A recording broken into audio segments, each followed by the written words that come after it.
It was on page 4, 7 paragraphs of operational terms in a 1948 county easement instrument, and the one that mattered was paragraph 7. My father had insisted on including it when the county surveyor drafted the document. He had watched a neighbor spend years in litigation over a culvert someone else had installed on his access road, and he did not intend to repeat that experience. The clause read, "Any structure placed within the corridor without the easement holder's written authorization is an unauthorized obstruction. The easement holder may remove it upon 30 days written notice, at the installing party's expense, without court order or administrative proceeding." It had sat on page 4 of RE-1948-004 for 76 years without being used. In August 2021, the HOA installed iron gate posts on my road, 5 feet inside the monument line my father set in 1948, without asking. I sent the 30-day notice Monday morning. Day 30 was a Thursday. The contractor arrived at 7 a.m. with a concrete saw and a flatbed trailer. The eastern post came out of the ground at 8:05. By 11, both posts, the gate panels, and the Meadow Lane sign were on the trailer. The road was 23.9 feet wide again, exactly as recorded. It had been recorded that way since September 1948. Real quick before we start, comment your country down below, hit that like button, and subscribe so you never miss stories like this. The road had been there longer than Dale had. His father built it in the summer of 1948, starting from the county highway at the northern boundary of the Whitmore property and running south through the ranch in a straight line that followed the natural grade of the land, a 24-foot wide graded surface of compacted gravel and decomposed granite, cut by hand and by borrowed equipment over 2 summers, maintained by the family for the 76 years since. Dale had grown up watching his father grade it after every wet season, pack it after every hard use, set new drainage culverts when the old ones silted in. He had helped from the time he was tall enough to be useful, and had taken over full maintenance responsibility when he came back to the ranch in 2007, after 32 years as a civil engineer and licensed land surveyor for the state's infrastructure division. The road existed because the county had required it. When Dale's grandfather acquired the original land patent in 1947, the county surveyor's office had identified 4 parcels south of the Whitmore property that would be landlocked without a legal access corridor. Parcels that the county expected to be developed or transferred at some future point, and that needed a recorded right of passage to reach the county highway. The county would not record the Whitmore land grant until a legal access corridor for those 4 parcels had been established in a recorded instrument. Dale's grandfather had agreed to the condition. His father had built the road, and had the corridor surveyed by a licensed county surveyor, and in September of 1948, the instrument had been recorded. RE-1948-004, filed with the county recorder, establishing the Whitmore family's private road as a 24-foot easement corridor with 4 named downstream beneficiaries holding a right of passage. Dale had read the instrument for the first time at 17, sitting in the county recorder's office with his father, who had taken him there specifically to read it, not to summarize it, to read it. His father had believed that the difference between knowing what a document said and having read it yourself was the difference between borrowed knowledge and owned knowledge, and he applied that principle to every instrument that touched the ranch. Dale had read RE-1948-004 in its entirety at the wooden counter of the county recorder's office on a Tuesday afternoon in 1969, and had understood most of it. He had asked his father about the terms he did not understand. His father had explained them. He had gone home and written a summary in his field notebook in his own words, as a way of confirming that he had understood what he had read. The notebook was in the filing cabinet in the ranch house's second bedroom, behind the tab labeled Road, Easement. The instrument was 5 pages. Its key provisions were organized in the way that 1948 county recording instruments were organized. Direct, plainly worded, without the architecturally complex syntax that contemporary legal documents favored. The easement corridor was described in metes and bounds over 2 pages, the bearing and distance of each segment identified against the survey monuments Dale's father had set in the summer of 1948. Cut granite stones, 4 inches square, set flush with the grade at each corner and at 50-foot intervals along the corridor's boundary. The remaining 3 pages addressed the easement's operational terms. The corridor width was 24 feet, measured from monument to monument at each cross-section. The Whitmore family held full ownership of the road surface, the corridor's subsurface, and the drainage infrastructure within the easement boundary. The Whitmore family held sole authority for road maintenance. The timing, method, materials, and funding of maintenance activities were entirely at the family's discretion. The 4 named downstream parcels held a right of passage only, the right to travel the road surface for access to and from the county highway, without any maintenance authority, management authority, or right to modify the road's physical condition. The instrument named the 4 parcels by their 1948 parcel identification numbers and their then current owners, none of whom had any surviving connection to any current property interest Dale was aware of. The unauthorized obstruction removal clause was on page 4, in language his father had insisted on including at the advice of the county surveyor who had drafted the instrument. It read, "Any structure, installation, or obstruction placed within the easement corridor by a party other than the easement holder, without the written authorization of the easement holder, shall be considered an unauthorized obstruction. The easement holder shall have the right to remove any such obstruction upon 30 days written notice to the installing party, at the installing party's expense, without requirement of court order or administrative proceeding." His father had included it because he had watched a neighboring property's access road become permanently altered by an adjacent landowner who had installed a culvert in the wrong location, and the absence of a removal clause in that road's easement instrument had required years of litigation to resolve. The clause in RE-1948-004 had sat unused for 76 years. Dale had reread it 4 times in the past 3 years. He had retired to the ranch in 2007, the year his wife passed, returning to the land and the road and the cattle operation that his father had built and that had been running in reduced form during the decades of his state career. He had brought the operation back to its full capacity over 4 years: pasture restoration, herd rebuilding, the fencing and water system maintenance that decades of part-time management had deferred. He had also spent his first year back walking the roads full length with his survey instruments, reconfirming every monument, measuring every cross-section, recording the current condition in a new logbook that he started the week he moved back. The road was in good condition. The monuments were where his father had set them. The 24-foot corridor was intact and unobstructed. Ridgecrest Meadows had been built on the southernmost of the 4 named downstream parcels in 2009, 2 years after Dale's return. He had watched the construction from the ranch house porch, the grading, the utility work, the road's increasing traffic as the development took shape. He had written to the developer that year, a standard notification letter.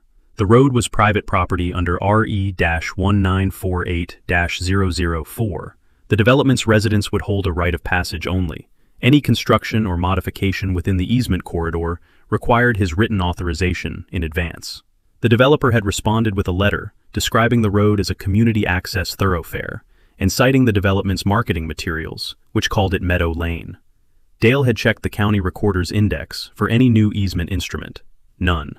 He had written the developer's response date in his logbook, filed the exchange, and continued maintaining the road as he always had. The development had opened in late 2009. The HOA had formed in 2010, and by 2012 had begun collecting a $150 annual road maintenance fee from all 180 units, a fee listed in the HOA's CC&Rs as applicable to the maintenance of Meadow Lane, the development's access road. Dale had obtained the CC&R document from the county's HOA registration filing, which required annual disclosure. He had read the road maintenance fee provision. He had checked the county records. No instrument had been recorded giving the HOA any maintenance authority over the road.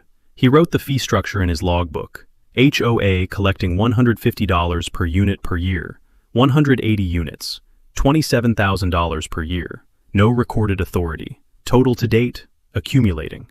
He did not write to the HOA about the fee in 2012. He noted it. He continued monitoring. The iron fence went up in August 2021. Dale had been watching for it. The HOA had sent a newsletter in July, announcing an entrance improvement project at what they called the Meadow Lane Northern Gateway, with a rendering showing stone pillars, iron gates, and a development sign. Dale had read the newsletter the same week it was distributed, because a neighbor with a mailbox on the county road had forwarded it to him after seeing the rendering. He had read it and checked the county permit records. The HOA had filed for a construction permit for the gate installation. The permit application described the installation site as HOA Common Area and did not reference RE-1948-004 or the Whitmore parcel address or any easement instrument. The county permit office had issued the permit without verifying the easement record. Dale had written to the HOA board the week the permit was issued, before the installation began. stating that the proposed gate installation was within the RE-1948-004 easement corridor, which was Whitmore property, and that no written authorization had been requested or granted. He requested that the installation be halted pending a review of the easement instrument and his written authorization. The HOA's president at that time, not Sandra, her predecessor, had responded, citing the development's marketing materials and the CC&R's Meadow Lane language. The installation proceeded in August. Dale had stood on his porch and watched the two stone pillar posts go in, the iron gate panels hung between them, the sign mounted on the left pillar, Ridgecrest Meadows, Meadow Lane. The posts sat on his road, inside his easement corridor, 5 feet inside the monument line on each side. He had walked down to the installation with his survey rod the morning after the crew left, and measured the posts against the nearest monuments. Left post, 5.1 feet inside the eastern monument line. Right post, 5.0 feet inside the western monument line. The functional width between the posts and the gate panels was 13 feet 10 inches, call it 14 feet. The recorded corridor was 24 feet. He wrote the measurements in his logbook on the same page as the installation observation. Then he wrote one line below the measurements. Fence installation. No authorization requested. No authorization granted. Monitor. He had been monitoring for 4 years. Sandra Vane had become board president in 2022, a year after the fence was installed. She had a background in commercial property management and approached the HOA's affairs with the organized energy of someone who had spent 2 decades managing other people's assets and had decided she was good at it. She was good at it in the sense that the development's common areas were well maintained, the budget was solvent, and the newsletter came out on time every month. She was not good at reading recorded instruments because she had never needed to. In 20 years of commercial property management, she had relied on title companies and attorneys to handle the documents, and had focused her own attention on the operational layer, maintenance schedules, vendor contracts, resident communication. She had inherited the Meadow Lane framework from her predecessor, and had never asked whether the framework had a legal foundation. The marketing materials said Meadow Lane. The CC&Rs said Meadow Lane. The newsletter said Meadow Lane. The sign at the entrance said Meadow Lane. That had been enough. Dale was at the kitchen table on a Sunday evening in late April when his phone rang. He looked at the time, 6:45, and at the caller ID. His daughter Lena, the same Sunday evening call she made every week, from the same number she had called from since she set up her law practice 8 years ago. He answered, and they talked through the usual things: the herd, the pasture condition, the spring road maintenance he had completed the previous week. Then he mentioned the letter. It had arrived Thursday, certified, from the Ridgecrest Meadows HOA board under Sandra Vane's signature. 3 demands: that Dale repave the road's northern 400-foot section at his own expense to address surface deterioration the HOA characterized as a maintenance deficiency, that he replace 2 drainage culverts at the development's entrance at his own expense, and that he enter into a formal co-management agreement with the HOA, giving the board a role in road maintenance scheduling and decision-making. The letter cited the HOA's established road management rights over Meadow Lane. It did not cite a recorded instrument. Lena asked, "Did they attach anything? A recorded instrument? An easement amendment? Anything from the county?" He said no. He said the letter cited the HOA's CC&Rs and the development's approved site plan. She asked, "What instrument number is the road recorded under?" He said, RE-1948-004, September 1948. County Recorder's Office. She was quiet for a moment, the kind of quiet that a title attorney gets when she has just heard a recording number that tells her everything she needs to know about who owns what and how long they have owned it. He recognized the quality of it. He had heard the same quality of silence from engineers, reviewing a survey plat and understanding immediately what it meant. She said, "I'll drive up Saturday." He said the guest room was ready and the coffee would be on at 7. After they hung up, he went to the second bedroom and pulled the road folder from the filing cabinet. RE-1948-004, the original recorded instrument, the 1948 survey plat, his 2 objection letters, the HOA's responses, the county permit for the fence installation, the CC&R road maintenance fee provision, his logbook pages covering the road from his 2007 return to the current week. He set the folder on the kitchen table and left it there for her. Then he went to the porch and looked north at the road. The iron gate was visible at the road's far end in the evening light. The stone pillars, the iron panels, the Meadow Lane sign on the left post. The road ran from his porch to that gate, and from that gate to the county highway, and had run that way, under his family's ownership and maintenance, since his father had graded it in 1948, and set the granite monuments that were still in the ground on the monument line. The gate posts crossed by 5 feet. He had the instrument, he had the survey, he had the measurements, he had the 30-day removal clause on page 4. He went inside and opened his logbook to a new entry. He wrote the Sunday date and Lena's call, and one line. RE-1948-004. Review. Saturday. Removal notice. Pending review. Then he closed the logbook, checked the range weather for the week, and went to bed. The letter had arrived. The folder was on the table. Saturday was 6 days away. The land east of the county highway had been agricultural for as long as anyone in the county's planning office could remember. 2 family operations running cattle and hay on the lower slopes of the ridge. The fields running south from the Whitmore property line in the flat, open way of land that has been worked without interruption for generations. When the survey stakes appeared in the spring of 2006, Dale saw them from the ranch house porch on his morning walk, and noted them in his logbook with the entry he used for any activity near the road corridor. Date, observation, implications for RE-1948-004 to be assessed. He drove to the county highway that afternoon and looked at the staking pattern from the road's end. It was a subdivision layout. He drove back to the ranch and checked the county permit index online. No application yet. He wrote, Development Survey, Southern Parcel. Monitor road implications. The Ridgecrest Meadows development permit was filed with the county in early 2007. Dale pulled the application the week it appeared in the Public Notice Index and read it at the county planning office's public counter, standing the way he always stood when reading documents at a counter. Straight, unhurried, going through each page from top to bottom before turning to the next. He was looking for one thing specifically, what the application said about the access road. He found it on page 3 of the site plan narrative, in the section describing the development's vehicle access and internal circulation. The document described the project's primary access as via Meadow Lane, a private community road, entering from County Highway 7 at the development's northern boundary. It described Meadow Lane as maintained by the Ridgecrest Meadows Homeowners Association. It said nothing about RE-1948-004. It said nothing about the Whitmore family. It said nothing about the right of passage that was the legal basis for any access the development's residents would ever have to the county highway. He drove from the planning office to the county recorder's office and checked the easement index for the southern parcel's address.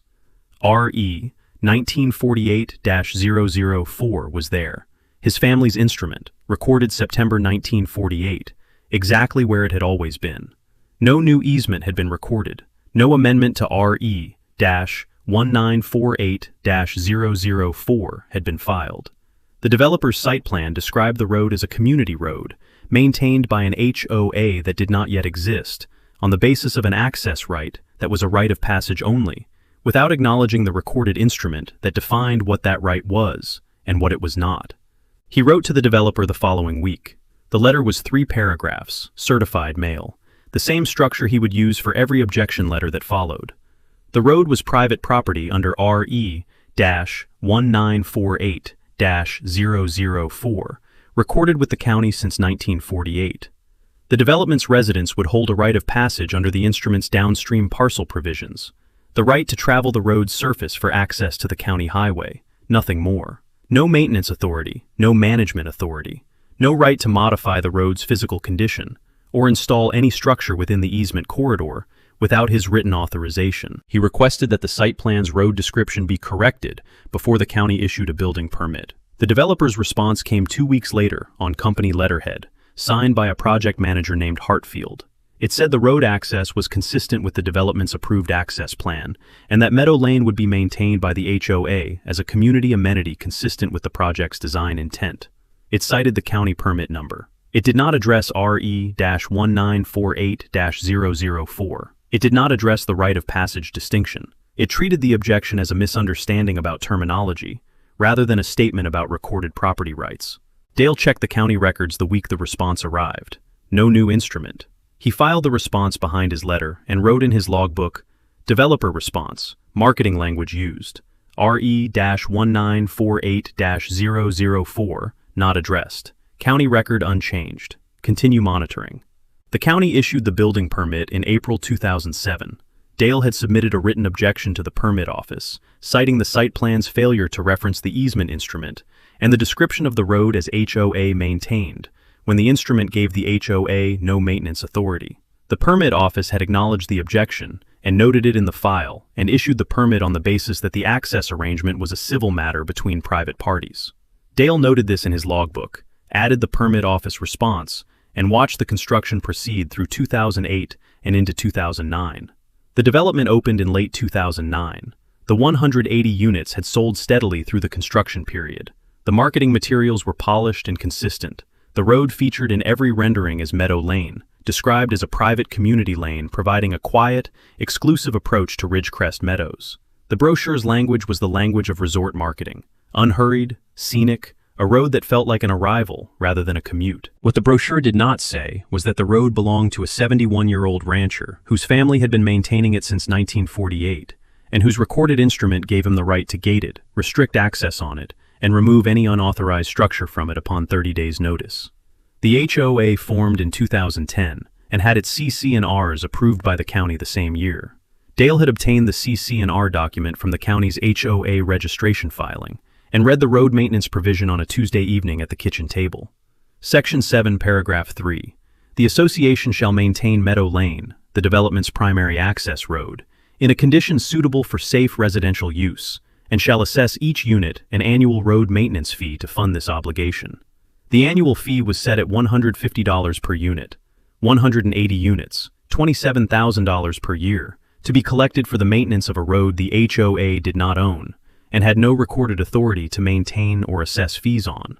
He noted the fee structure in his logbook: $150 per unit, 180 units, $27,000 per year, collection beginning 2012 per the financial disclosure. He calculated the aggregate. If collection ran from 2012 forward, the total would accumulate at $27,000 per year. He wrote the calculation and left a blank beside it labeled "Total to date, accumulating." He did not write to the HOA about the fee. The fee was a civil matter he could address when the time came. He continued monitoring.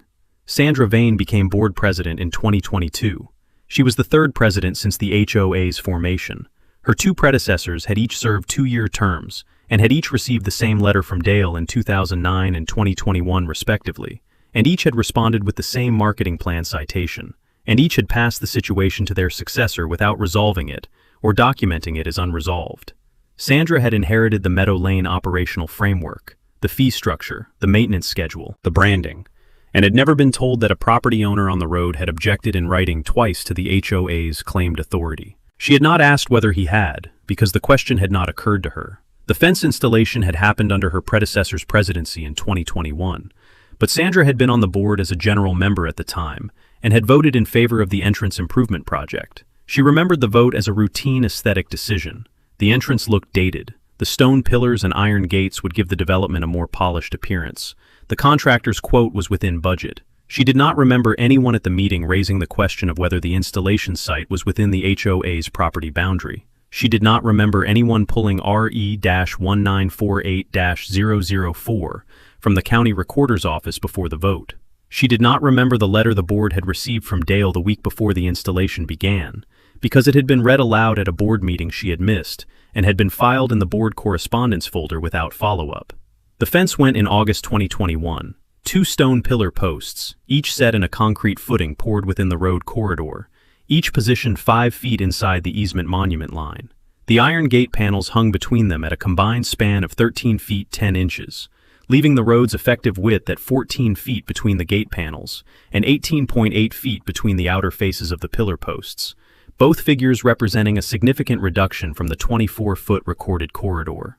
The Ridgecrest Meadows, Meadow Lane sign, was mounted on the left pillar's face in brushed aluminum lettering on a dark background, professional and permanent looking. The kind of sign that implies the name it displays has always been the road's name, and always will be. Dale had walked down the morning after the crew left and measured the posts against the monuments. He had done it with his survey rod and his field notebook, the same equipment and the same format his father had used on the same road in 1948. Left post, 5.1 feet inside the eastern monument line. Right post, 5.0 feet inside the western monument line. Effective corridor width between gate panels, 13 feet 10 inches. He wrote the measurements in his logbook on the same page as the installation observation.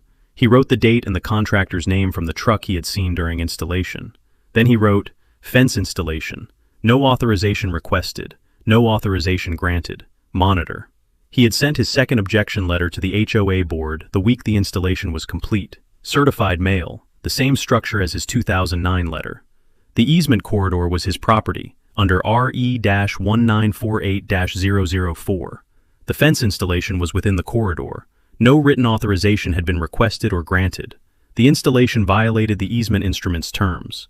He requested written acknowledgement that the HOA understood the road's ownership status and a timeline for removal of the unauthorized structure or presentation of a written authorization request for his review. He attached a copy of RE-1948-004 and the 1948 survey plat showing the monument line the posts had crossed. The HOA's response had come 3 weeks later under the then-president's signature. It cited the development's marketing materials and the CC&R's Meadow Lane language, and said the board was confident the entrance improvement project was consistent with the HOA's established road management role. It did not address the easement instrument. It did not address the monument measurements Dale had included in his letter. It did not address the unauthorized obstruction removal clause on page 4 of RE-1948-004. Dale filed it behind his letter and wrote in his logbook, second HOA response, marketing language repeated, RE-1948-004, not addressed. Posts remain. Removal clause, available. Continue monitoring. The demand letter arrived in the spring of the current year, under Sandra Vane's signature and the co-signature of Miriam Osei, a board member who had joined 2 years earlier. The letter had 3 demands. Repave the road's northern 400-foot section at Dale's expense, addressing what the letter described as deteriorated surface conditions, creating a safety concern for residents. Replace the 2 drainage culverts at the development's entrance at Dale's expense, and execute a formal co-management agreement giving the HOA board a role in road maintenance scheduling, materials selection, and contractor decisions. The letter cited the HOA's established road management rights over Meadow Lane. It did not cite RE-1948-004. It did not cite any recorded instrument. It cited the CC&Rs and the development's approved access plan, and described the demands as consistent with the HOA's long-standing maintenance role. Miriam Osei had read the draft letter before it was sent. She was a former city planning analyst, the kind of professional who reads permit applications and site plans for a living, and understands the difference between a description of access and a recorded access right.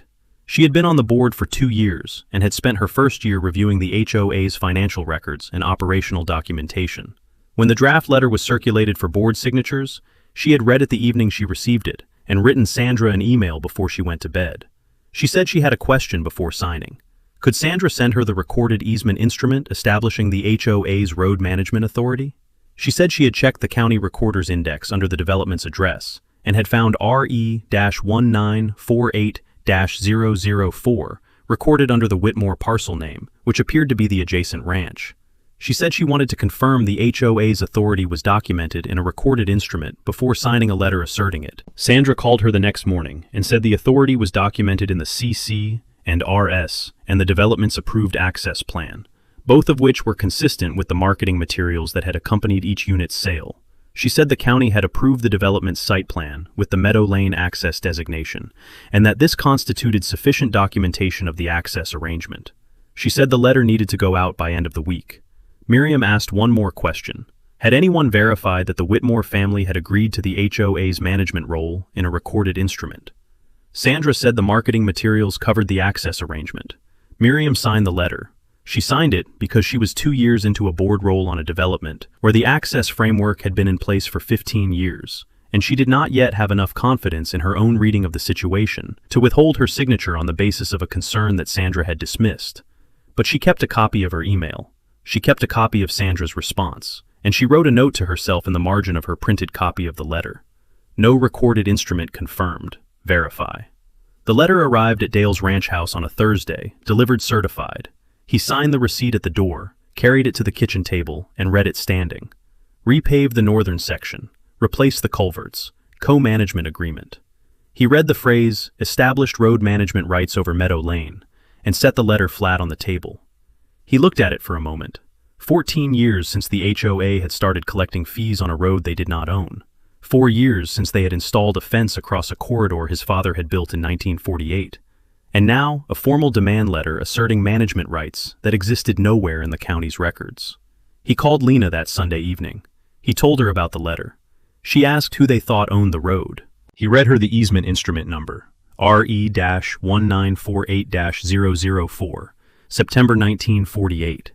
She was quiet for a moment, in the specific way of a title attorney hearing a recording number that answers the relevant question immediately and completely. Then she said she would drive up Saturday. He said the guest room was ready. He went to the second bedroom after they hung up and pulled the road folder from the filing cabinet. He set it on the kitchen table beside the demand letter. Then he opened his logbook and wrote, "Demand letter received. 3 demands. No recorded instruments cited. Lena arriving Saturday. Cal Pruitt. Pending." He looked at the folder on the table for a moment. Then he turned off the kitchen light and went to bed. The folder held the answer to every question the demand letter raised. It had held those answers since September 1948. Nobody on the HOA's board had ever looked for them. Saturday was 6 days away. Lena arrived Saturday at 8:40, earlier than usual. She had left the state capitol before first light, the drive completed in the quiet of an early morning when the highway was empty and the thinking time was uninterrupted. She had been thinking about RE-1948-004 since Sunday evening. Not anxiously, methodically. The way she thought about every title question that came to her practice, from the recorded instrument outward, following the chain of authority in the direction the document pointed. The instrument pointed in one direction.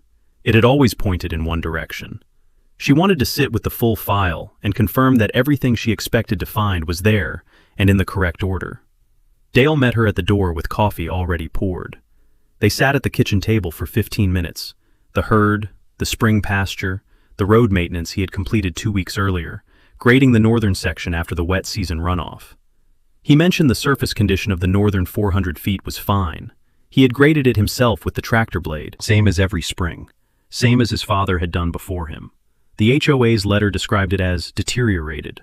He had walked it the day after the letter arrived, and had found nothing that a reasonable person would call deterioration. He had photographed it with his phone and noted the date in his logbook. Lena said that was useful. He said he had expected she would think so. She took her coffee to the second bedroom at 9 o'clock. The road folder was on the table where Dale had left it Thursday evening. The full contents arranged in the order she would need them. Easement instrument at the front, current demand letter at the back. She sat down and read from the beginning. RE-1948-004 first. 5 pages, September 1948. The county recorder's stamp on the cover page showing the recording date and the instrument number in the sequence Dale had cited from memory on the phone Sunday evening. She read the meets and bounds description on pages 1 and 2, the corridor boundary described in bearings and distances against the survey monuments Dale's father had set in the summer of 1948, the 24-foot width confirmed at each cross-section station. She read the ownership and control provisions on page 3. Whitmore family holds full ownership of road surface, subsurface, and drainage infrastructure. Whitmore family holds sole authority for maintenance, timing, method, materials, and funding. 4 named downstream parcels hold right of passage only. She read the right of passage definition carefully. It was a single sentence, unambiguous. The right to travel the road's surface for purposes of ingress and egress to and from County Highway 7, without maintenance authority, management authority, or right to modify the road's physical condition. Then she read page 4. The unauthorized obstruction removal clause was in paragraph 7 of the operational terms section, and it was exactly what Dale had described on the phone, and exactly what she had been thinking about on the drive up. Any structure, installation, or obstruction placed within the easement corridor by a party other than the easement holder, without the written authorization of the easement holder, shall be considered an unauthorized obstruction. The easement holder shall have the right to remove any such obstruction upon 30 days written notice to the installing party, at the installing party's expense, without requirement of court order or administrative proceeding. She read it twice. She wrote it in her notepad word for word, not because she needed to transcribe it, but because writing legal language by hand was a way of making sure she had read every word and not skimmed a clause that mattered. Every word mattered. The clause was clean, specific, and self-executing. The notice period was 30 days. The removal right required no judicial process. The instrument was the authority. She read the 1948 survey plat next, the original file drawing, showing the corridor boundary, the monument positions, the cross-section widths at each station along the road's full length. The drawing was clear and dimensioned, and consistent with the meets and bounds description in the instrument. She found the station closest to the development's northern entrance, the point where the HOA's gateposts had been installed, and confirmed the corridor width at that station, 24.0 feet, monument to monument. She read Dale's 2009 objection letter to the developer, then the developer's response. She read the 2021 objection letter to the HOA board, sent before the installation began. Before, she noted, not after, and the HOA's response citing the marketing materials. She read the fence installation building permit, obtained from the county permit office.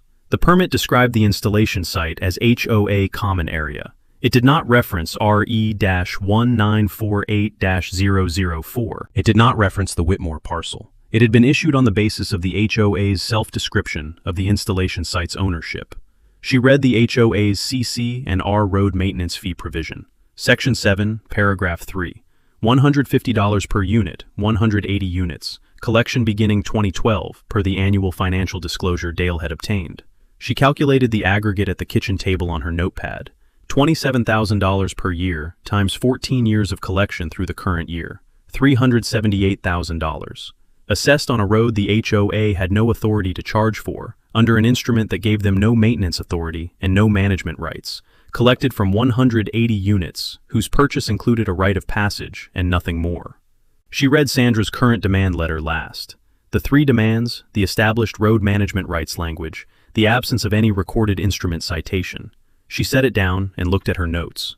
3 pages of organized observations, the removal clause transcribed on the first page, the $378,000 aggregate on the second, and on the third, a single sentence she had written as a summary of the file's legal posture. RE-1948-004 is unambiguous. Rite of passage only. Removal clause self-executing. 30-day notice sufficient. It was noon. She came back to the kitchen table and called Cal Pruitt.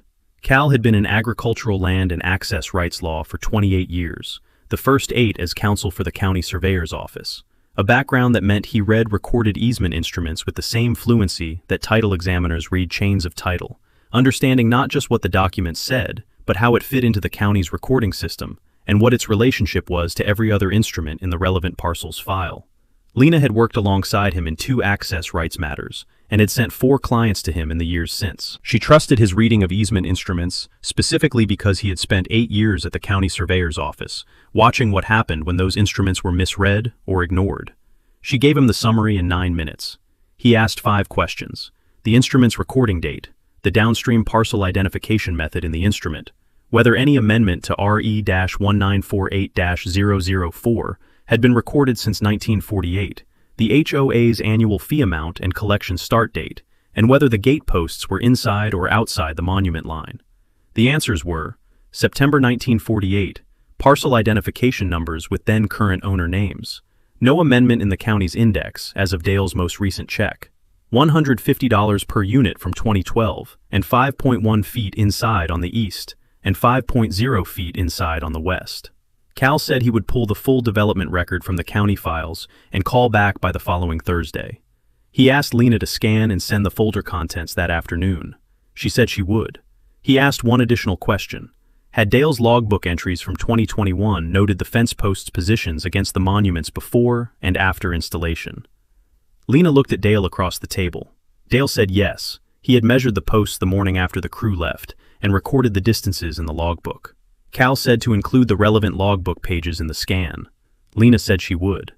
She spent the afternoon at the kitchen table with the flatbed scanner, the easement instrument, the 1948 survey plat, both objection letters with their certified mail receipts, both HOA responses, the fence installation permit, the CC and R fee provision, and 5 logbook pages covering the 2021 installation observation and measurements. Lena organized the scan into a single PDF with a cover sheet she drafted in 15 minutes. Document list, recording numbers, key dates, the RE-1948-004 removal clause, transcribed at the top of the cover sheet, where Cal would see it before he opened anything else. Dale sat at the other end of the table, going through the week's pasture management notes. The same unhurried attention he brought to everything. They worked in the same room without needing to discuss it. Cal called the following Thursday at 2 in the afternoon.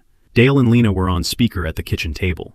Lena's notepad open, Dale's logbook beside him. Cal had spent the week in 2 sets of records: the county recorder's deed and easement index, and the county planning department's permit archive. He reported his findings in 3 parts. The first part confirmed the ownership and authority question without ambiguity. RE-1948-004 was clean, unencumbered, and unmodified since its 1948 recording. No amendment had been filed, no partial release had been recorded, no instrument of any kind had been filed by the developer, the HOA, or any other party that modified the Whitmore family's ownership and control authority under the instrument. The 4 named downstream parcels held a right of passage, the right to use the road's surface for access to the county highway. That was the entirety of their recorded right. The HOA's residents, as successors to one of the 4 named downstream parcels, held the same right of passage and nothing more. No maintenance authority, no management authority, no construction authority, no right to install any structure within the corridor without the easement holder's written authorization. The second part addressed the fee collection. Cal had pulled the HOA's annual financial disclosures from the county's HOA registration filing, the same disclosures Dale had been reviewing since 2012. The road maintenance fee had been collected from 180 units at $150 per unit per year, beginning in 2012. 14 years of collection, $378,000 in aggregate. The fee was authorized in the CC&RS as a maintenance assessment for Meadow Lane. The CC&RS were an internal HOA governance document, with no effect on the recorded easement instrument. The HOA had no authority under RE-1948-004 to maintain the road, to assess fees for its maintenance, or to characterize it as an HOA asset.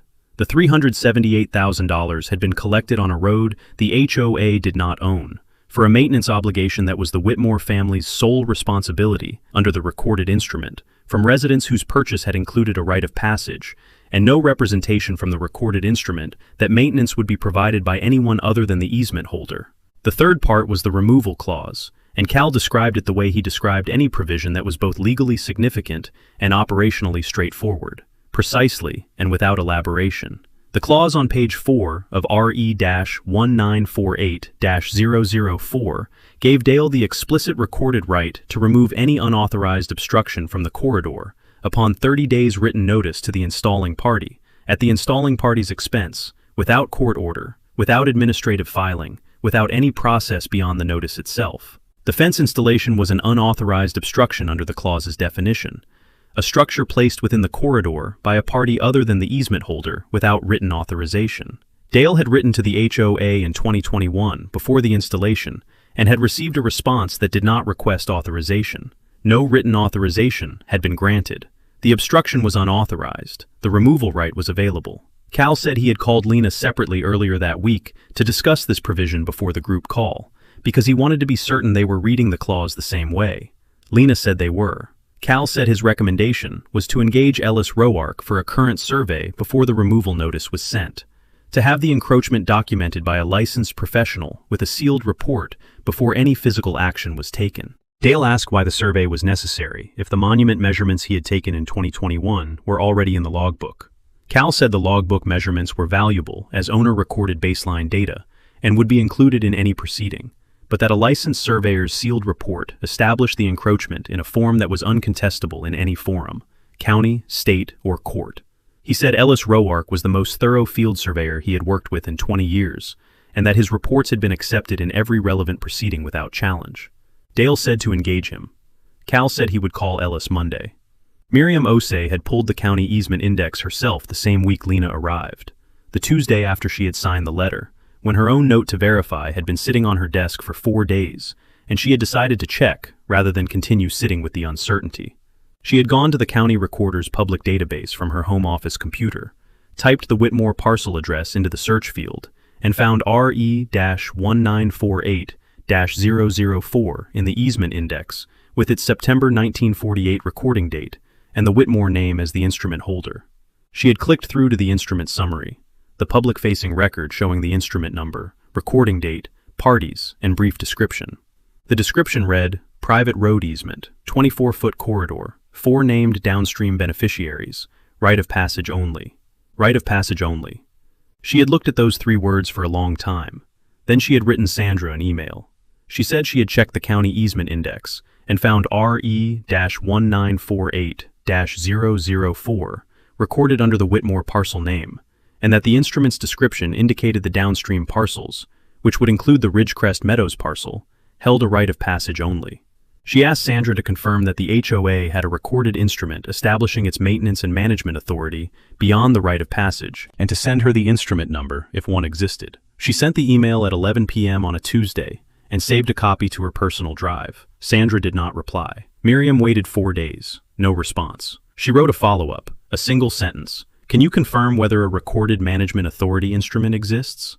She sent it Friday morning. Sandra did not reply to that one either. Miriam printed both emails, the original with the sent timestamp and the right of passage only quotation, and the follow-up with its timestamp and the absence of any response, and put them in a folder she labeled RE-1948-004, verification pending. She kept the folder on her desk. She had not yet told anyone outside her own household what she had found. She was waiting to see what Sandra would do with the demand letter's response. But she had the folder. She had the timestamps. She had the right of passage only notation in the county's own public database. And she had been asking the right questions since before the letter went out, in writing, in a form that had a timestamp and a record. Ellis Rourke arrived Monday morning at 7:30, his field truck parked at the road's northern entrance, the county highway end, by the time Dale walked down from the ranch house. He was a compact, deliberate man who set up his equipment before exchanging more than a greeting, the field notebook already open on the truck's tailgate, the total station mounted on its tripod, and oriented toward the first monument station, before Dale had finished his coffee. He had been doing corridor surveys for 20 years, and he worked the way experienced field surveyors work, systematically, without hurrying, with the specific patience of someone who knows that the quality of a sealed report is determined entirely by the quality of the field measurements, and that field measurements cannot be recovered after the fact if they are taken carelessly. He asked Dale one question before beginning. Were the original 1948 survey monuments still in place along the full corridor length? Dale said yes. He said he had confirmed every monument on his return to the ranch in 2007 and had rewalked the full corridor in 2021 after the fence installation to confirm the monuments nearest the gateposts were undisturbed. All monuments present and in original position. Ellis wrote that in his field notebook and picked up the prism pole. He worked a northern 600 feet of corridor in a systematic progression from the county highway end south toward the ranch house, setting up the total station at each survey station and shooting angles and distances to the nearest monuments on both sides of the corridor. The first 4 stations were in the open section of road north of the gateposts, the section where the corridor was undisturbed and the monument line was unobstructed. At each of these stations, Ellis measured the corridor width from monument to monument, recorded the bearing of the corridor center line, and noted the road surface condition. The widths at all 4 northern stations were consistent: 23.9 feet, 24.0 feet, 24.1 feet, 23.9 feet. Measurement variation within the tolerance of the instrument and the monument's physical dimensions, all consistent with the 1948 instrument's recorded 24-foot width. At Station 5 he reached the gateposts. He set up the total station on the corridor center line, shot the eastern monument, then shot the eastern gatepost. The distance from the monument to the post's outer face was 5.1 feet. The post was 5.1 feet inside the monument line, sitting on the road corridor's surface within the recorded easement boundary. He shot the western monument and the western post. Distance from monument to post outer face, 5.0 feet. He measured the clear span between the inner faces of the gate panels, 13 feet 10 inches. He measured the span between the outer faces of the pillar posts, 18 feet 10 inches. He photographed Station 5 from 4 directions, looking north along the corridor toward the county highway, looking south toward the ranch house, and from each side showing the post's relationship to the nearest monument. He took 12 photographs at Station 5 before moving to Station 6. He worked 5 more stations south of the gateposts, measuring the corridor width at each one to establish the road's unobstructed condition on the ranch side of the installation. All 5 stations showed corridor widths consistent with the 1948 recorded dimension, 23.8 to 24.1 feet, within measurement tolerance, the monument line intact and undisturbed by any other installation or obstruction. He came back Tuesday morning for one additional set of measurements at stations 4, 5, and 6. He wanted to reshoot the critical stations on a second day to confirm the readings against any instrument setup variation from Monday. The reshoot confirmed Monday's measurements at every station, within 0.05 feet. He wrote the confirmation readings in his field notebook on the same pages as Monday's entries, with Tuesday's date beside each reshot figure. He also measured the gate post's footings, the concrete pads poured to anchor each pillar. The eastern footing's outer edge was 4.7 feet inside the monument line, meaning the footing extended from 4.7 feet to approximately 6.1 feet inside the easement boundary, occupying 1.4 feet of the easement corridor's subsurface at its shallowest point. The western footing was similar, outer edge 4.6 feet inside the monument line, extending to approximately 6.0 feet inside the boundary. Ellis noted both footing measurements and added a notation in his field book: footing encroachment into easement subsurface confirmed, both sides. He photographed the footing edges where they were visible above grade. He told Dale before he left Tuesday afternoon that he would have a draft report to Cal by the following Wednesday and a sealed final by Friday. Dale said that was fine. Dale asked if Ellis wanted a copy of the 1948 survey plat for reference in preparing the report. Ellis said he had already pulled the plat from the county surveyor's archive Monday morning before driving out. He always pulled the original instrument before field work so that his measurements could be compared directly against the recorded dimensions in the report. Dale said his father had filed the plat with the county surveyor's office in September 1948. Ellis said it was there, and it was legible, and the monument descriptions matched what he had found in the field. Cal received the draft Wednesday afternoon, read it Thursday morning, and called Ellis with two questions, both about the footing encroachment measurements and how Ellis intended to characterize them under the county's easement protection ordinance. Ellis answered both without hesitation, citing the ordinance's definition of corridor encroachment and the footing measurement's relationship to the easement boundary. Cal said the report was solid. Ellis said the sealed final would be in Cal's hands Friday morning. The sealed report arrived Friday at 9. 17 pages, Ellis Roark's State Land Surveyor certification number and professional seal on the cover page, his signature on the certification page at the back. Cal read it in full before he called anyone. The report's findings were organized in 4 sections. Section 1 described the survey methodology and the monument condition. All 1948 monuments confirmed present and in original position, consistent with Dale's 2007 rewalk documentation and his 2021 logbook measurements. Section 2 presented the corridor width measurements at all 12 stations, with a 24.0-foot recorded dimension as the baseline. Stations 1 through 4 and 7 through 12, all within measurement tolerance of 24.0 feet. Station 5, showing an effective functional width of 13 feet 10 inches between gate panels and 18 feet 10 inches between pillar post outer faces, compared to the 24.0-foot recorded corridor. Section 3 was the encroachment analysis. The eastern gate post sat 5.1 feet inside the recorded easement boundary. The western gate post sat 5.0 feet inside the recorded easement boundary. The post's concrete footings extended further into the easement subsurface, with outer footing edges 4.7 and 4.6 feet inside the monument line respectively. The installation had reduced the road's functional width by 10 feet 2 inches, a 42.4% reduction from the recorded 24-foot corridor. Ellis had included a plan view drawing of Station 5, showing the monument line, the post positions, the footing extent, and the corridor width measurements annotated on the same diagram. The drawing made the encroachment legible to anyone who looked at it, regardless of their familiarity with survey notation. Section 4 was the regulatory finding. The gatepost installation constituted an unauthorized physical alteration of a recorded easement corridor under 2 independent authorities: the easement instrument RE-1948-004's unauthorized obstruction definition on page 4, and the county's easement protection ordinance section 14.7, which defined any reduction of a recorded corridor width by more than 15% as a prohibited encroachment requiring easement holder authorization. The 42.4% reduction exceeded the ordinance's threshold by a factor of nearly 3. Ellis stated the finding plainly and cited both authorities without editorial comment. The report was not an advocacy document. It was a factual record of what existed in the field, compared against what the recorded instrument said should exist, with the applicable authorities identifying the discrepancy as a violation. Cal called Lena that Friday afternoon. He read the key figures from the report: 5.1 feet and 5.0 feet encroachment, 42.4% corridor width reduction, footing subsurface encroachment confirmed, dual violation finding under instrument and ordinance, and said the report was as clean a survey encroachment documentation as he had seen in 20 years of easement work. Lena said she had expected that from what Dale's 2021 logbook measurements had already shown.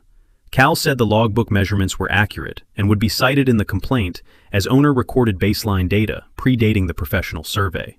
He said the certified response letter was drafted and ready for review. The draft arrived at Dale's email at 4:30 Friday afternoon.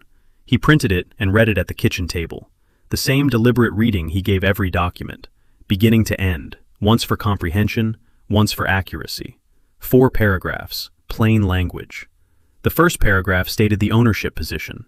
The road was Dale's private property, an easement corridor under RE-1948-004, a recorded instrument filed with the county in September 1948, the terms of which gave the Whitmore family sole ownership and maintenance authority, and gave the HOA's residents a right of passage only.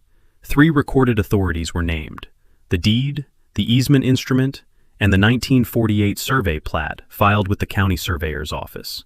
All 3 were available for public review. The second paragraph refused the demand in full. The repaving demand, the culvert replacement demand, and the co-management agreement demand were each refused on the same basis.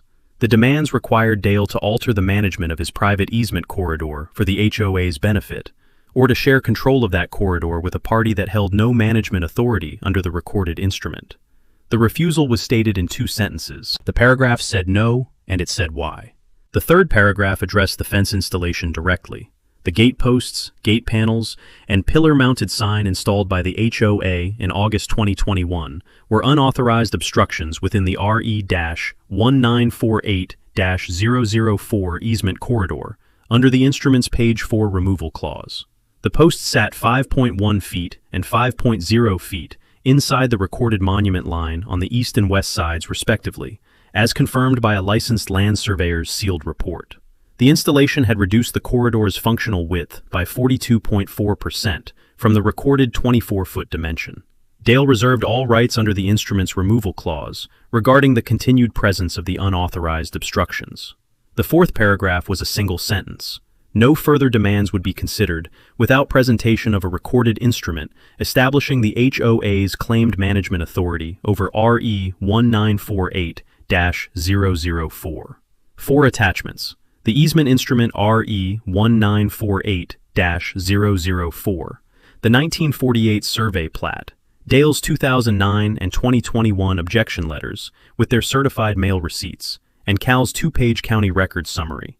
His name and firm at the top, the search methodology described, and the findings stated plainly. No instrument establishing HOA maintenance or management authority over the RE-1948-004 easement corridor exists in the county recorder's deed and easement index, the county planning department's permit records, or any other county or state filing as of the date of this summary. Lena called Dale at 6 to go through the draft. She asked if he had questions on any paragraph. He said the third paragraph's reserved language was correct, the same language, he noted, as the equivalent paragraph in the water rights and lake access cases she had told him about from her practice. She said Cal had used it deliberately. It disclosed the existence of the removal right without specifying when or whether it would be exercised, leaving every option open while establishing that Dale was aware of the right and had not waived it. Dale said he understood. He said the letter was accurate and he would sign it. He printed the final version Saturday morning, signed it at the kitchen table at 7, drove to the County Road post office, and mailed it certified at 7:25. He kept the receipt, drove back to the ranch, and sat at the kitchen table with the logbook open. He wrote the Saturday date. He wrote, "Certified response mailed 7:25 a.m., 4 attachments. Demand refused in full. Unauthorized obstructions noted. Rights reserved. No recorded management authority cited by HOA. County record, unchanged." He paused, looked out the kitchen window at the road running north toward the gate posts visible at the road's far end, then wrote the last line of the entry. Awaiting Sandra Vane's decision. Removal notice, pending. He closed the logbook and made breakfast. The posts were still in the ground. They had been in the ground for 4 years. The removal clause had been in the instrument for 76. He had time. What he did not have was any reason to believe that Sandra Vane, having received his letter, would make the correct decision quickly. He ate breakfast and waited to find out. Sandra received the certified envelope Monday afternoon, signed the receipt at her front door, and carried it to the kitchen table. She opened it and removed the letter and the 4 attachments. She read the first paragraph, RE-1948-004, September 1948, right of passage only, sole maintenance authority vested in the Whitmore family, and set the letter down. She looked at the attachments without opening them. Then she called the HOA's general counsel. The attorney who took her call listened for 4 minutes and told her the recorded easement question was outside his firm's practice area. He handled association governance, collections, and contractor disputes. A dispute over a recorded easement instrument from 1948 required a property access specialist. He gave her 2 referrals. She wrote both names down this time. She called the first name Tuesday morning. His paralegal said he could review the file and call back by Thursday. Sandra sent the letter and the 4 attachments by email that afternoon. She did not send Ellis Rourke's sealed survey report because she did not know it existed. She did not send Dale's logbook pages because she did not know Cal had them. The attorney called back Thursday at 11 in the morning. He had spent 2 days reviewing the 4 documents and had pulled the relevant county records independently. The easement index, the planning permit archive, the HOA's annual financial disclosures. His assessment was delivered in the same measured, neutral register that property access attorneys use when the record is unambiguous and the client is not going to like what it says. RE-1948-004 was clear. The instrument was unmodified since its 1948 recording. No amendment, no partial release, no supplemental agreement of any kind in the county's files. The Whitmore family held full ownership and sole maintenance authority over the road corridor. The HOA's residents, as successors to one of the 4 named downstream parcels, held a right of passage. That was the entirety of their recorded right. No maintenance authority, no management authority, no right to install any structure within the corridor without the easement holder's written authorization. The fence installation violated the instrument's terms on 2 independent bases. The unauthorized obstruction clause on page 4 of RE-1948-004, and the county's easement protection ordinance, which defined any corridor width reduction exceeding 15% as a prohibited encroachment. The posts reduced the corridor by 42.4%. The violation was not ambiguous or arguable. It was documented in the instrument, documented in the ordinance, and he had noticed the letter's reference to a licensed land surveyor's sealed report, documented by a professional field measurement that would be uncontestable in any proceeding. The road maintenance fee had no legal basis. The CC&Rs were an internal governance document with no effect on the recorded easement instrument. The HOA had assessed $378,000 in fees for the maintenance of a road the instrument gave them no authority to maintain or charge for. He recommended immediate settlement outreach. He said the HOA's exposure was significant. Unauthorized structure on private property, corridor width violation under the county ordinance, 14 years of fees collected without authority, and that the exposure compounded with every week of continued operation. He recommended the board contact the easement holder's attorney and initiate a settlement conversation before the matter was filed as a formal complaint. He did not recommend asserting prescriptive management rights. Sandra had asked before he gave his recommendation, the same way Cora and Diane had asked about adverse possession and prescriptive easement in their respective situations, as a search for an alternate theory that might survive where the primary position had failed. He said prescriptive rights required open use over the owner's objection, continuous for the statutory period. Dale Whitmore had sent a written objection to the developer in 2009 and a written objection to the HOA board in 2021, both certified, both in the county's correspondence record, both stating plainly that the road was private property and that no management authority had been granted. The objection record defeated the prescriptive theory before it could be asserted. He said he could not recommend a legal position that the county record refuted on its face. Sandra thanked him. She told him she would be in touch. She hung up and sat at the kitchen table, looking at the road through the kitchen window. The road she had been managing for 3 years, that she had described in newsletters as Meadow Lane, that the development's entrance sign named in brushed aluminum lettering on a dark background. She thought about what retreat meant, the $378,000 in fees that would require accounting for, the gateposts that would have to come out, the sign that would have to come down, the 180 units whose purchase had included a representation about road access that was now revealed as legally unfounded. She did not call the attorney back. She called an emergency board meeting Thursday evening. The common room had 3 chairs occupied. Sandra, Miriam, and a third board member named Garrett, who had joined 8 months earlier and had not reviewed the underlying easement documents. Sandra had printed one document for the table, the HOA's Road Maintenance Fee Revenue Summary, 14 years of collection at $27,000 per year, the $378,000 aggregate at the bottom in bold. She had not printed the attorney's assessment. She had not printed RE-1948-004. She had not printed Dale's certified response letter. She presented her position in 11 minutes. 14 years of road maintenance operations, fee collection, contractor management, surface maintenance, the entrance improvement project that installed the gate system. The development's identity was built on Meadow Lane as a branded community feature. The entrance sign had been there for 4 years. Retreat, acknowledging the easement instrument and initiating removal of the gate system, would require the HOA to account for $378,000 in fees it had collected without recorded authority, and would remove the development's primary branded feature. She said retreat was not viable. She said the HOA had 14 years of open, continuous road maintenance activity that established prescriptive management rights, and that asserting those rights formally in a second letter would put Dale Whitmore in the position of having to litigate rather than simply receiving an unfavorable legal opinion. She did not tell the board what the attorney had said about the prescriptive rights theory. She did not tell them he had recommended immediate settlement. She did not tell them about the objection letters he had cited as defeating the theory. She said she had consulted an attorney who had confirmed the HOA had a basis to assert prescriptive management rights. That was not what the attorney had said. It was the version that led to the conclusion she had already reached before she called the meeting. Garrett voted yes. He had been on the board for 8 months and had not asked any questions during Sandra's presentation. Miriam voted no. She said it without elaboration when the vote was called. Then she asked for the meeting minutes. The minute taker opened her laptop.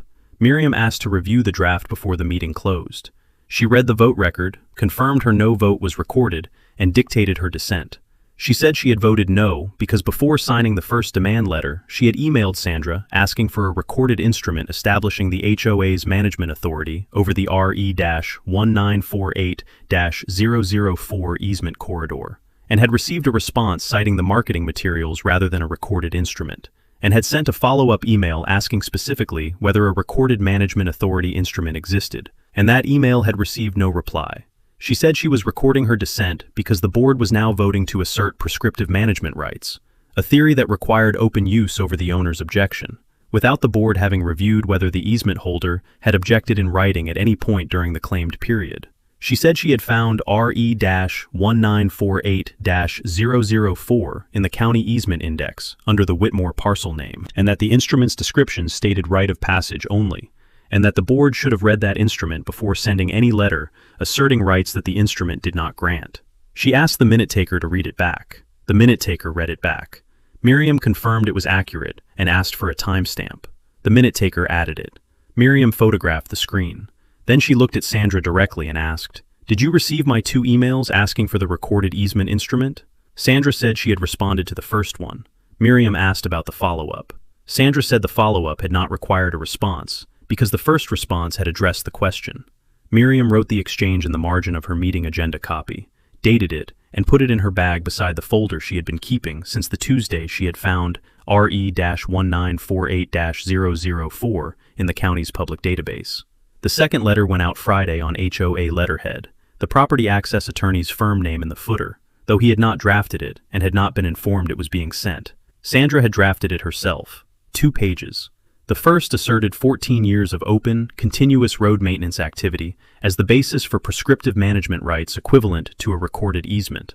The second demanded that Dale withdraw his objection to the HOA's road management role, comply with the repaving and culvert replacement demands, and execute the co-management agreement within 30 days, or face legal action to establish the prescriptive rights in court. The letter did not mention Dale's 2009 and 2021 objection letters. It did not address RE-1948-004's management authority provisions. It did not address the 42.4% corridor width reduction or the county ordinance violation. It asserted the prescriptive theory and stated the deadline and left everything else unaddressed, as though the 4 attachments in Dale's certified response had not arrived in an envelope Sandra had signed for on Monday. Dale received it Saturday morning. He drove to the mailbox, signed the receipt, and stood at the mailbox to read both pages. He read the prescriptive management rights language with the attention of someone who knew that the theory required continuous use over the owner's objection, and who had 2 certified objection letters establishing that objection in the county's correspondence records since 2009. The theory required those letters not to exist. They existed. They were in the filing cabinet in the second bedroom, behind the tab labeled Road, Easement, same as they had always been. He folded the letter and drove back to the ranch house. He sat at the kitchen table and called Lena. She answered on the second ring. He said, "Second letter, prescriptive management rights, 30-day compliance demand." Lena said, "Now we file, and we send the removal notice." He said, "I know." She said she would call Cal first thing Monday. She said the complaint would be drafted by end of week, and the 30-day removal notice should go out simultaneously. The clock needed to start running. He said he understood. She said do nothing in the meantime. No response to the letter, no communication with Sandra or anyone on the board. He said he had not planned to respond. After they hung up, he opened his logbook to a new page. He wrote the Saturday date. He wrote, "Second letter received. Prescriptive management rights asserted. Demand refused. 2 certified objection letters on record. 2009, 2021. Theory defeated by existing record." He paused. Then he wrote, "Removal notice. 30-day clock starts Monday." He closed the logbook and looked north through the kitchen window at the road running toward the gate. The iron panels, the stone pillars, the Meadow Lane sign in brushed aluminum on the left post. The monument line his father had set in 1948, running straight and unchanged beneath the post foundations, 5 feet inside the eastern post and 5 feet inside the western, the same as it had been since the morning after the crew left, and he had measured it with his survey rod.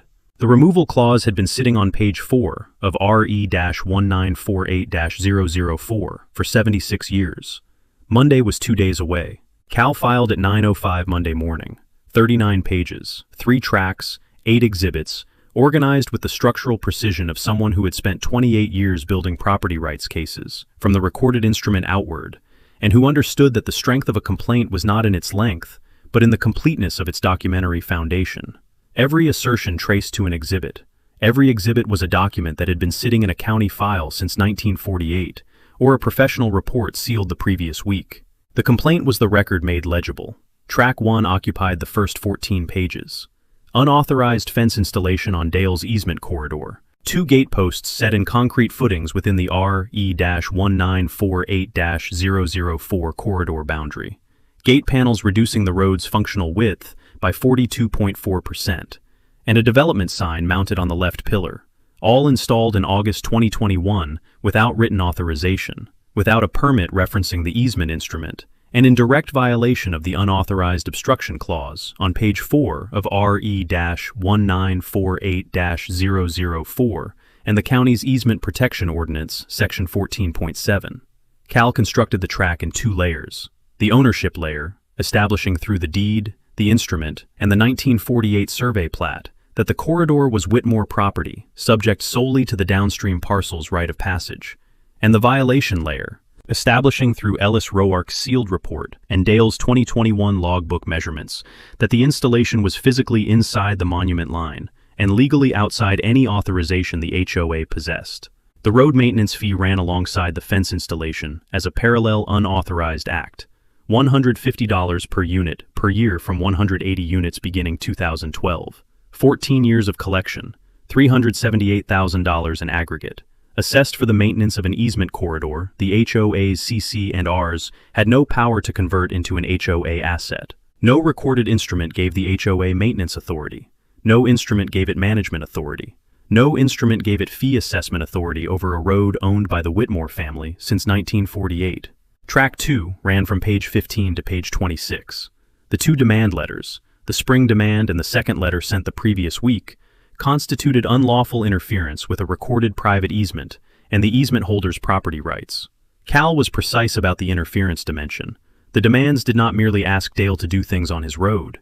They asked him to perform maintenance on his private property, at his own expense, for the HOA's operational benefit, to cede partial control of his easement corridor's management to a party that held no management authority under the recorded instrument, and to acknowledge claimed rights that existed in no recorded document. The second letter's 30-day compliance demand added a coercive element that the first letter had not. It specified legal action as the consequence of non-compliance. using the threat of litigation to pressure an easement holder into surrendering rights the instrument gave him clearly and unambiguously. Cal named Sandra Vane personally on track 2, because both letters bore her signature, and the escalation from demand to prescriptive rights assertion was a documented pattern in the certified mail record. Track 3 was 11 pages. The prescriptive management rights theory in the second letter failed at its foundation, and Cal documented the failure with the same methodical precision he had brought to the rest of the complaint. Prescriptive rights required open use over the owner's objection, continuous for the statutory period. Dale had written to the developer in 2009, before the development opened, before the HOA formed, before the first maintenance fee was collected, stating that the road was private property and that no management authority had been granted. He had written to the HOA board in 2021, before the fence installation was complete, stating the same position in the same plain language. Both letters were certified. Both were in the county's correspondence record. Both established owner objection at the beginning and the midpoint of the claimed 14-year period. The prescriptive theory required those letters not to exist. They were Exhibits E and F in the complaint. The theory failed on documents the HOA had in its own files. Exhibit H was the last exhibit. Cal had positioned it there deliberately.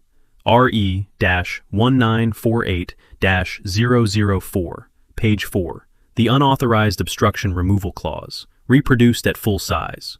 Any structure, installation, or obstruction placed within the easement corridor by a party other than the easement holder without the written authorization of the easement holder shall be considered an unauthorized obstruction. The easement holder shall have the right to remove any such obstruction upon 30 days written notice to the installing party, at the installing party's expense, without requirement of court order or administrative proceeding. He had not annotated it. He had reproduced the clause and let it read for itself. Simultaneously with the filing, Cal sent the formal 30-day removal notice to the HOA by certified mail, a separate document, 2 pages, addressed to the HOA board at its registered address. The notice identified the installation by date, description, and physical location within the corridor. It cited the unauthorized obstruction clause and stated Dale's removal right in the instrument's own language. It gave the HOA 30 days from the notice's delivery date to remove both gate posts, the gate panels, the sign, and the concrete footings from the easement corridor at the HOA's own expense. It stated that, if the HOA failed to complete removal within 30 days, Dale would exercise the removal right himself using a licensed contractor, with all contractor costs, survey fees, and associated expenses added to the damages claim in the pending complaint. The notice was factual, specific, and without rhetorical elevation. It described a right, identified an obstruction, and stated a deadline.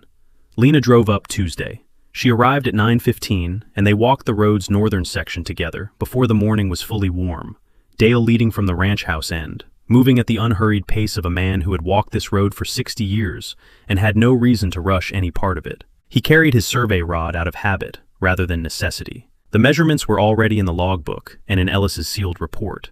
But walking the road with the instrument in hand was a way of being present to what he knew, rather than simply knowing it at a desk. They stopped at the gate posts. Lena stood at the monument line on the east side, a cut granite stone, 4 inches square, set flush with the grade, its surface worn smooth by 76 years of weather, but its position unchanged. She looked from the monument to the post's outer face, 5 feet, 1 inch. She walked to the west monument and looked from it to the western post, 5 feet, 0 inches. She looked at the HOA's sign on the left pillar, Ridgecrest Meadows, Meadow Lane, the brushed aluminum letters clean in the morning light, permanent looking. Dale looked at the same sign. He looked at the eastern monument, flush with the grade, set by his father's hands in the summer of 1948. The monument had no lettering on it. It was a plain cut stone, carrying no name or number, its identity established entirely by its position in the recorded survey plat filed that September. Its position said RE-1948-004. Its position said it had been there since the road was built. Its position said everything the sign on the pillar 5 feet beyond it was trying to say with a different name, about a different history that the recorded instrument did not support. They walked back to the ranch house. Lena said the removal notice was clean, and the complaint was solid. Dale said he knew. She said she would be reachable through the end of the notice period, and to call immediately if Sandra or the board made contact. He said he would. The 30 days ran. Dale checked his logbook each morning.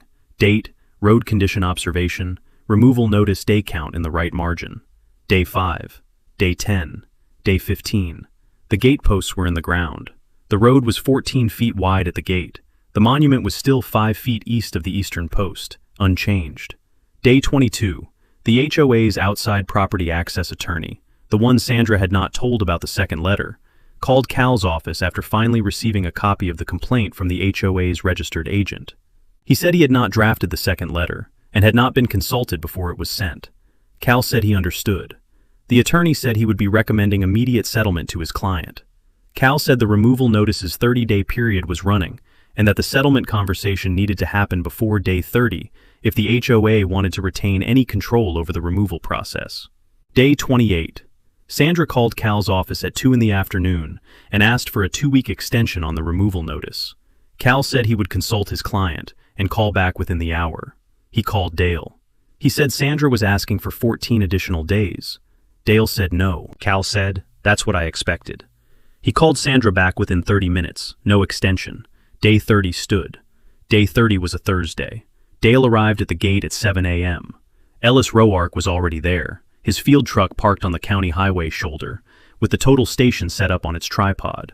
The licensed contractor, a general contractor from the county seat, whom Cal had engaged 2 weeks earlier in anticipation of the HOA's non-removal, had his crew of 3 on site with a concrete saw, a skid steer with a fork attachment, and a flatbed trailer. Lena stood at the ranch house end of the road with her phone and her notepad. Frank Daly from the county road inspector's office was parked on the highway shoulder 50 feet from Ellis's truck. Cal had called him the previous week as a professional courtesy, the same kind of advance notification that had served the Emmett Crane situation well, a field inspector on site with context, rather than arriving in response to a complaint without it. Frank had been a county road inspector for 24 years, and a former colleague of Dale's from the County Surveyors Committee in the 1990s. He had pulled RE-1948-004 the evening Cal called, and had read the removal clause on page 4, and had told Cal he would be there. He had a copy of the clause in his field folder, and he had no intention of intervening in a lawful exercise of a recorded property right. The contractor began at 7:15. The concrete saw cut the footing around the eastern post first, a precise cut tracing the footing's perimeter through the concrete pad to the grade below. The skid steer's forks lifted the post and footing together from the cut, the concrete breaking cleanly at the saw line. The eastern post came out in one piece at 8:05, footing attached, the excavation showing the clean edge of the cut and the undisturbed road substrate beneath. The contractor's crew filled the excavation with compacted gravel from the truck bed and leveled the surface. Ellis shot the eastern monument from the total station and noted the clear line of sight, no obstruction, monument to monument, open corridor. The western post took slightly longer. The footing had been poured against a subsurface rock that required additional saw work. It came out at 9:20. The gate panels had been removed between the 2 posts, unbolted from their hinges, and stacked on the flatbed. The sign came down at 9:35, unbolted from the left pillar's face, the mounting hardware removed, the brushed aluminum lettering carried to the flatbed in 2 pieces.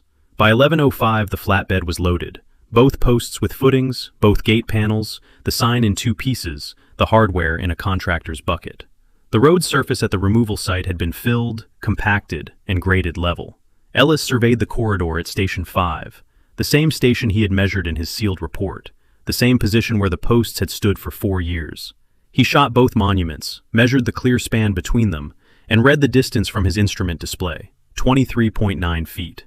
He wrote it in his field notebook and confirmed it against the 1948 recorded dimension, within 2 inches, measurement tolerance, monument line intact and unobstructed.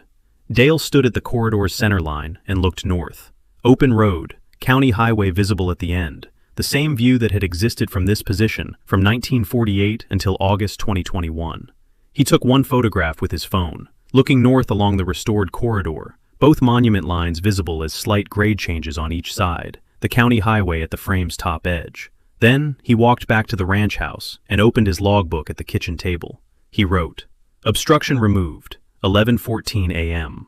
Corridor restored to recorded width, 23.9 feet. RE-1948-004, operational." Sandra called the county emergency services line at noon. The complaint was received by the county road inspector's dispatch and routed to Frank Daly, who was still parked on the highway shoulder, completing his field notation. He confirmed that the removal had been executed under the RE-1948-004 Easement Instruments page 4 Removal Clause, that the easement holder had provided 30 days written notice to the installing party as required, that a licensed land surveyor had documented the post positions before removal and the corridor dimensions after, and that no county ordinance or regulation had been violated. He said the removal was a lawful exercise of a recorded property right.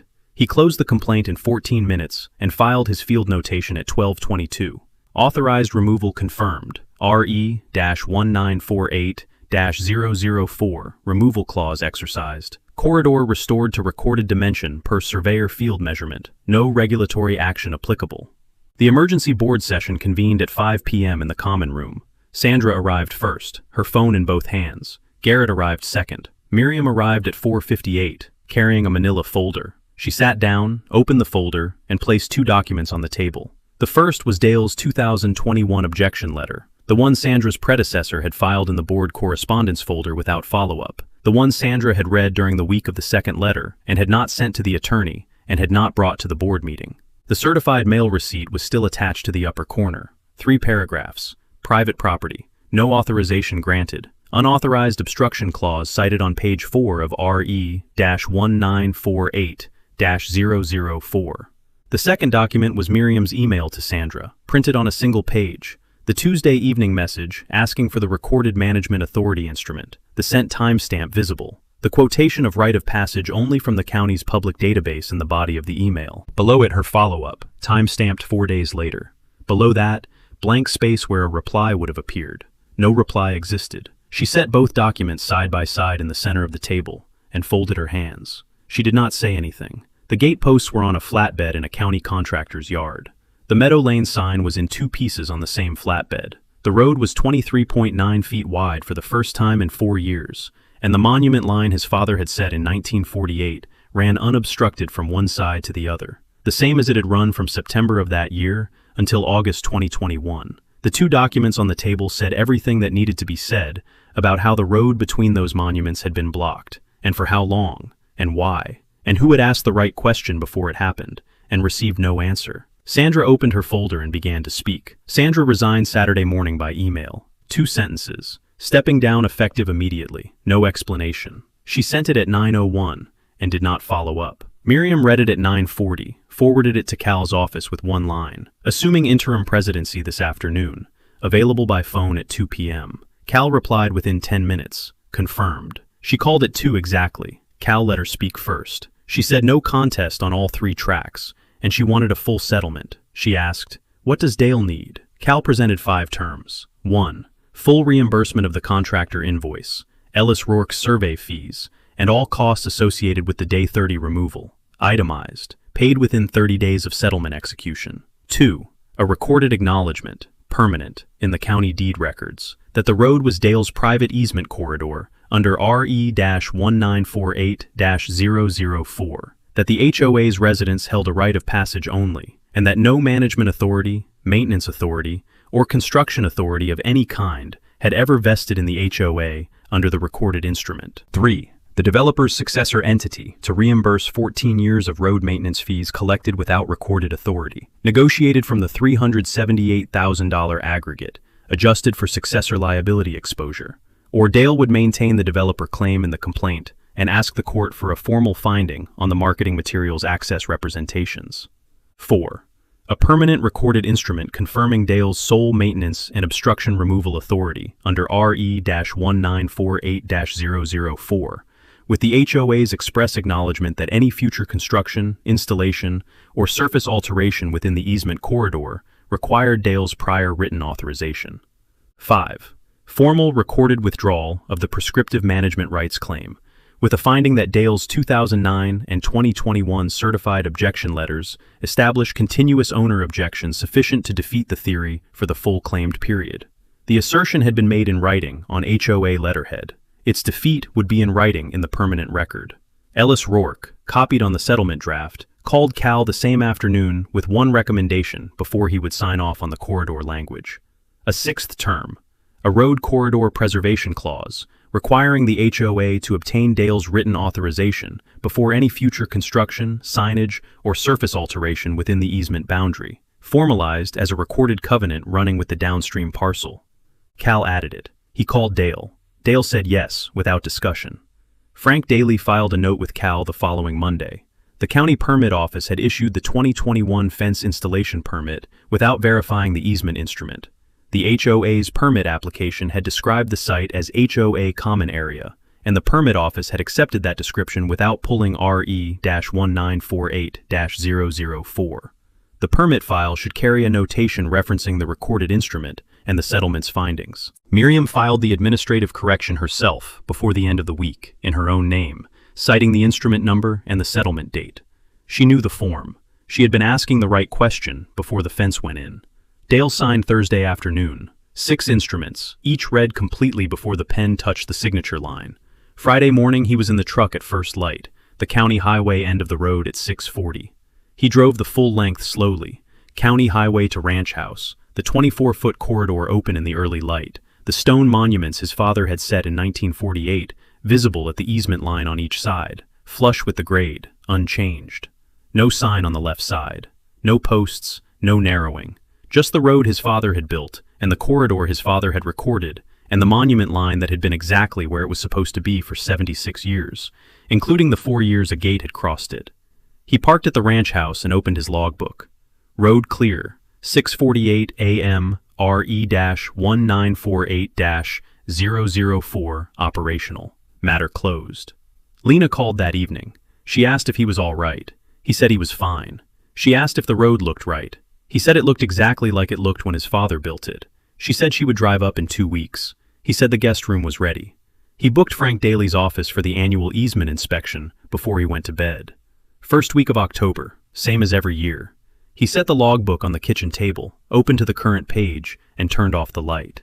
Outside, the road ran from the county highway to the ranch house in the dark, 23.9 feet wide, monument to monument, exactly as recorded.